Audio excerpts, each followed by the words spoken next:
ओस चाटने से प्यास नहीं बुझती। इसी तरह बड़ा काम करने के लिए बड़ा प्रयास करना पड़ता है।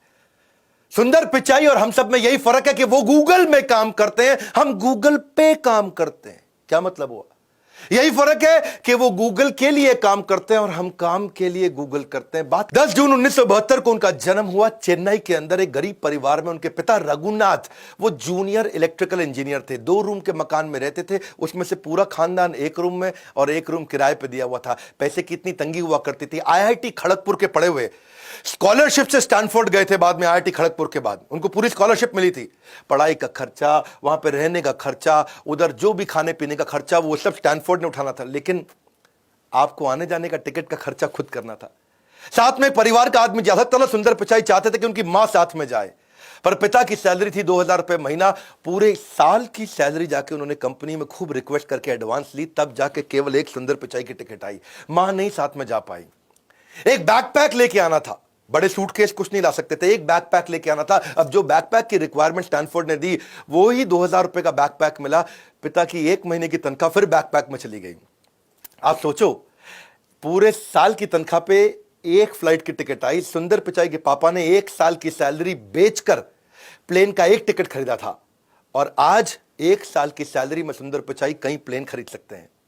आज सुंदर पिचाई कहां से कहां पहुंच चुके हैं। सुंदर पिचाई लग्जरी मकान में पैलो ऑल्टो में रहते हैं। पैलो ऑल्टो कहां है? सिलिकॉन वैली के अंदर। सिलिकॉन वैली कहां है? कैलिफोर्निया में।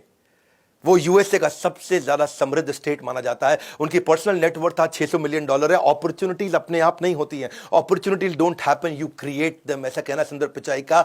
उनको ना शुरू से ही मशीन और टेक्नोलॉजी से बहुत लगाव था। 3 चीजों ने उनकी जिंदगी बदली: टेलीफोन, फ्रिज और स्कूटर। टेलीफोन उनके यहां लगने के लिए 5 साल उनको वेट करना पड़ा। पिता उनके बाहर जाया करते थे बहुत दूर, वहां जाके ट्रंक कॉल करते थे।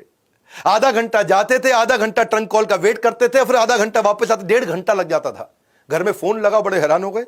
उनको एक बात समझ में आई यार, कि फ्रिज जब आया तो मां का टाइम बहुत बच गया।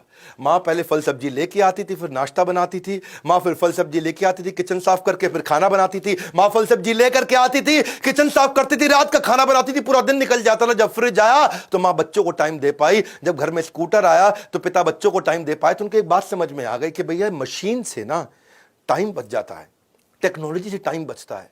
एक बार उन्होंने घर की लैंडलाइन भी खोल दी। इतना फैसिनेट हो गए टेक्नोलॉजी से कि लैंडलाइन खोल दी। बाद में बंद नहीं कर पाए लैंडलाइन को। पिता से बहुत कुटाई भी हुई उनकी, लेकिन पिता को उस दिन समझ में आ गया ये बच्चा अनयूजुअल है, कुछ अच्छा करेगा।